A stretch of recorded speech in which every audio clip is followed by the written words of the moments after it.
Whether you are a nostalgic boomer or a curious one of the kids these days, buying into retro is appreciating the ways, the styles, and sensibilities of the past. That is why I absolutely love making content around devices such as the iPod or PSP. These are gadgets that I have fond memories growing up with, and with the benefit of hindsight and also disposable income as a working adult, I can appreciate these relics of the past like never before. However, as I'm sure a lot of you are feeling right now, getting into retro tech is becoming increasingly difficult thanks to none other than social media. We're especially talking about TikTok and even videos such as this one, driving up demand and prices for a bunch of stuff. With that being said, I want to take a closer look at this. Why are we chasing nostalgia in the first place? Has modern tech lost its way? Also, with regards to retro tech, is going viral such a bad thing? Does it make any of this stuff less cool?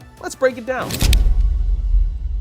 Before we continue, I'd like to thank Opera for sponsoring this portion of the video. As someone who's constantly bouncing between research tabs, YouTube Studio, and monitoring social media for my channel, my browser setup can get absolutely chaotic, which is why I've been really impressed with Opera. It's like they designed it especially for people like us who live inside our browsers. There are a ton of really cool features here, such as the player, which lets you control Spotify, Apple Music, YouTube Music, and other streaming services directly from the sidebar. You can even move the player outside and inside the browser window. Plus, you can pop videos out as floating modules. The split screen mode is also perfect for my workflow. Just drag a tab down and your browser splits in two. Great for keeping chats open while streaming or comparing product specs. In the way of organization, tab islands let you group related tabs and collapse or expand them as you need, while tab traces show you which tabs you've been using recently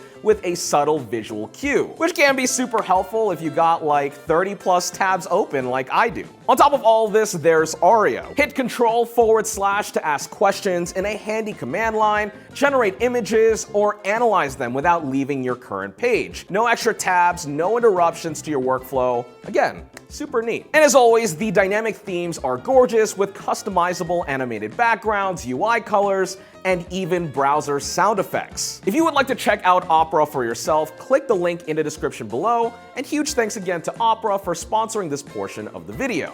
And now, back to the show.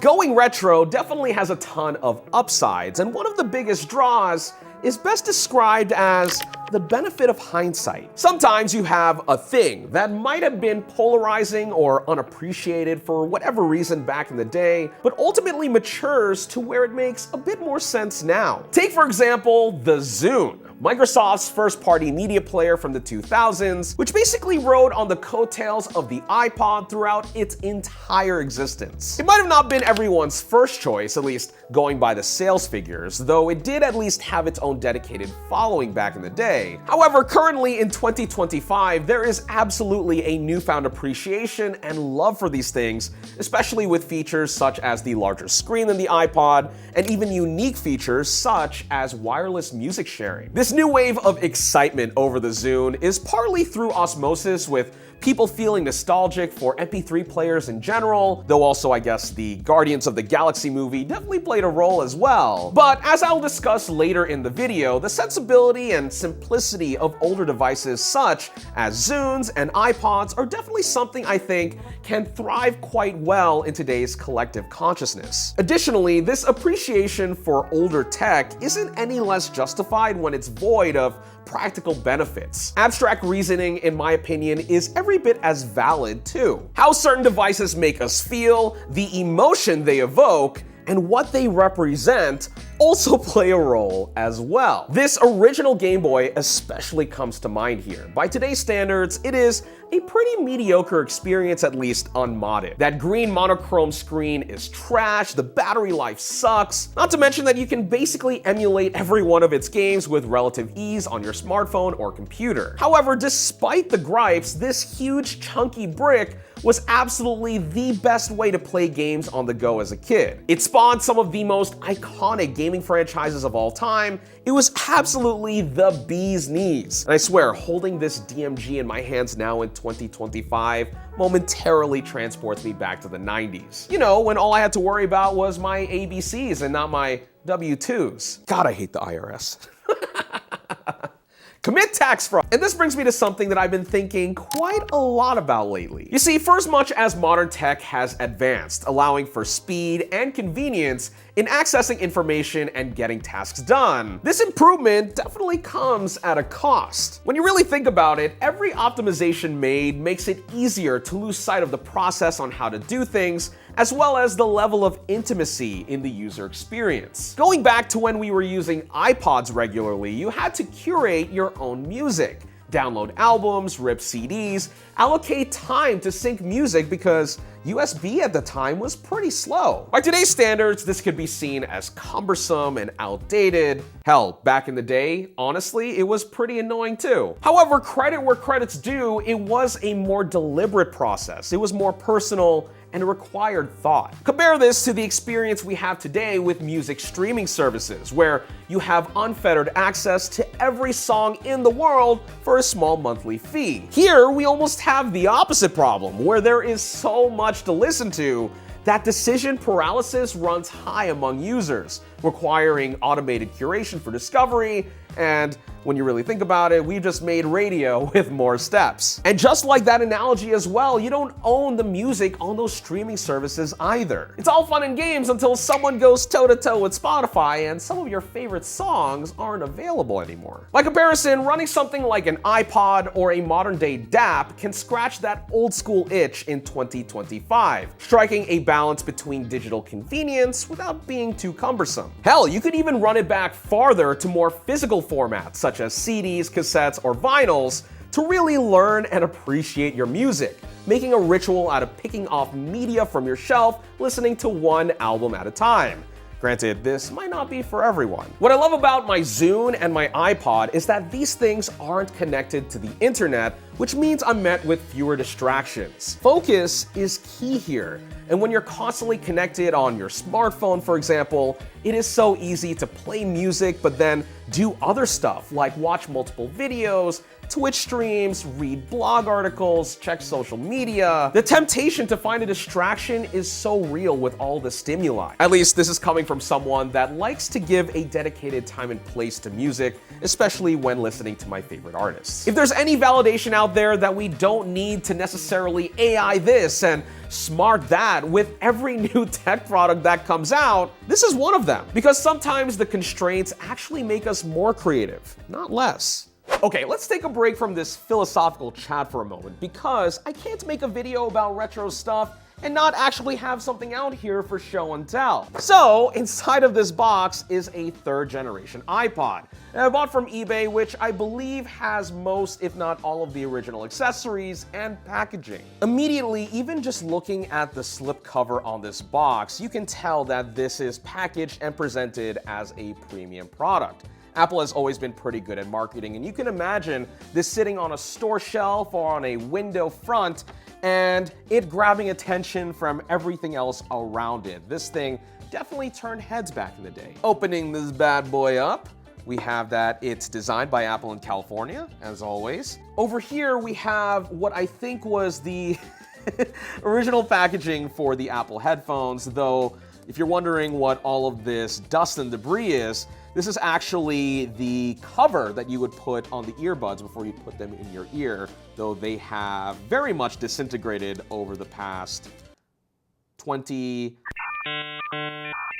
years? Holy shit. Man, we are getting some accessories that I haven't seen included with an iPod before, mainly because this was a couple of generations before I actually bought into the iPod. But this right here is a port cover for the 30-pin dock connector on the bottom to protect it from dust. Beyond that, on the right side here, it looks like we are greeted with an inline remote control, which doesn't appear to have been opened yet. Though I will say, if you look through the packaging here, you can tell that it's been roughed up a bit. Part of me doesn't want to tear this open, but that's why we're all here, so nothing for it. Boom. Now that I've freed it, look how nice this remote is. there's quite a bit of heft to it, it's built pretty solid, and even has a clip on the back so that you can put it on your shirt and not have it move about. But probably the more quirky thing about this remote has to be how it plugs into the iPod itself.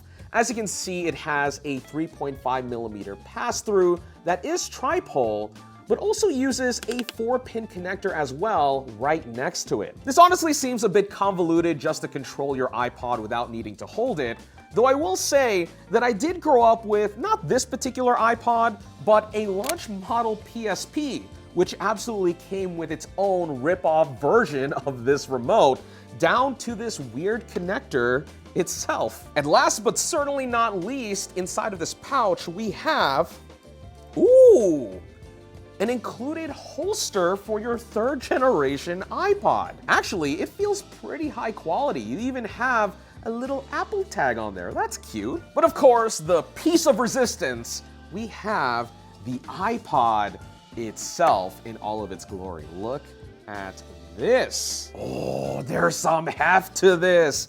It's heavy, but in a good way though. It's just a chunky boy, very dense. Oh man, they don't make them like this anymore. That feels like quality. I'll set this to the side for a moment because I think we have more accessories in here. Oh yeah, look at this. A 30-pin dock connector to FireWire 400. Damn, you don't see those a lot anymore. Also, the original owner definitely didn't use this all that much because this cable is significantly wider than this one. It's like Austin Evans and me. Dumb joke. Also, shout out to the era when Apple actually gave us things in the box. We even have a first-party dock, which this is still packaged in the original shrink wrap. Oh, and speaking of things that should be included in the box, we have the original charging brick, which has FireWire at the end of it so that you can keep your iPod 3rd generation topped off. Also, if you want a sign of the times, this only does 4 amps out. Also, side note on this 30-pin connector, the 3rd generation iPod was actually the first device to ever utilize it, which is crazy to think that this was sort of the genesis of what would be an insanely large accessories ecosystem. We would inevitably see it go on to be used in car stereos, speakers, alarm clocks you'd see in every single hotel. If you remember the brand iHome, this port literally made that business thrive. They would of course use this connector all the way through some generations of the iPhone until the Lightning port came out,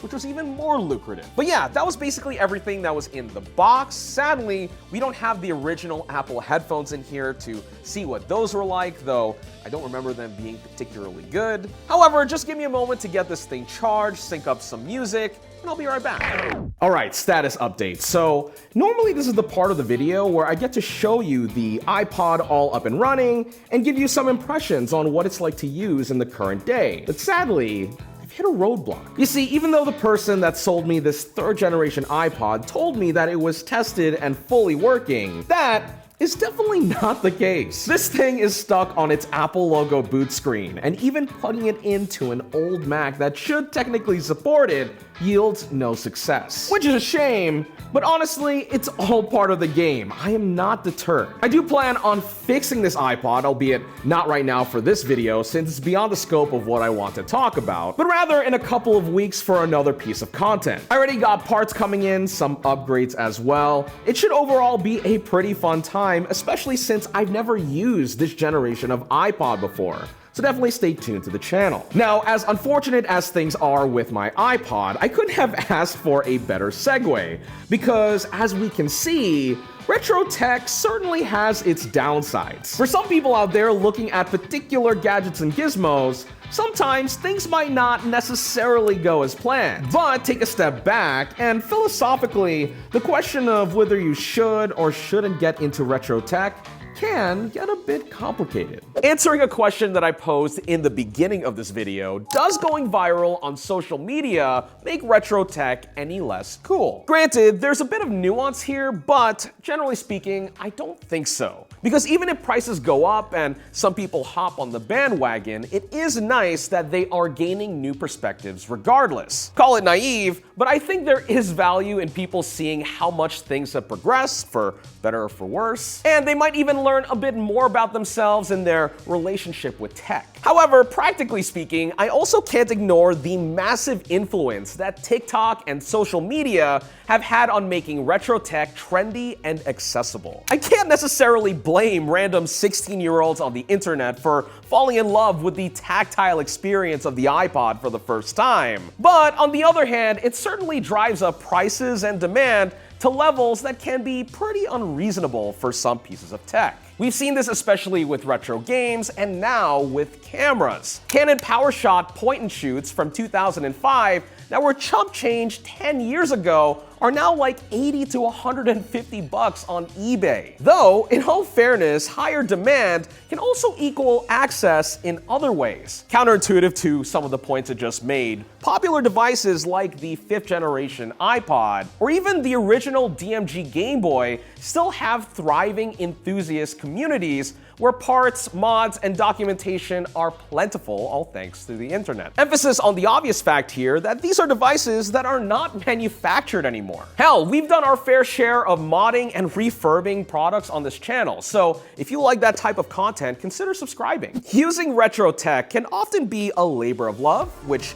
makes it somewhat endearing, though this is where also things can get quite a bit frustrating. You might be able to customize things like an N64, PSP, and iPod to your heart's content, but sometimes for other devices, the work might just not be worth it. Dumb phones, and even feature ones like the Nokia N95, are actually simple enough to use in 2025. However, old smartphones are actually pretty annoying, especially when they can't receive updates or connect to the internet properly. These are devices that I feel are best appreciated in abstract thought rather than practical. For example, about a year ago, I made a video on this, the Xperia Play, which was Sony's PlayStation smartphone from the 2010s. While I did manage to get some games up and running on it, this device tried to make Android gaming work at a time when it was still being fleshed out, which meant that things like gamepad support and console emulation were still hit and miss. There have certainly been community efforts to expand its feature set years after launch, but the truth is that sometimes romance doesn't always match up to practical daily use. The battery drained fast, the version of Android it was on was so severely out of date that Google barely let you log into anything, and finding replacement parts can be expensive or near impossible. Again, there's definitely some diminishing returns where the effort involved to uphold the experience definitely outweighs the benefits. So why is retro seemingly always cool? I think it comes down to a few things. First, it gives us perspective on how far we've come in technology, while also showing us what we might have lost along the way. Sometimes newer isn't always better. Second, in today's hyper-connected world, there is something genuinely refreshing about devices that only do one thing really well, at least without trying to be that jack of all trades and master of none. And finally, as I found out making videos on retro tech over the past couple of years, there is absolutely a community aspect. Retro tech does bring people together who share a common appreciation for the sensibilities and intentionality of the past. Is this current retro trend perfect? Absolutely not. The price inflation is absolutely real, and sometimes the practicality just isn't there. But what kinds of retro gadgets do you find yourself drawn to? Let me know in the comments below, and otherwise, thanks for watching this video on Denki channel.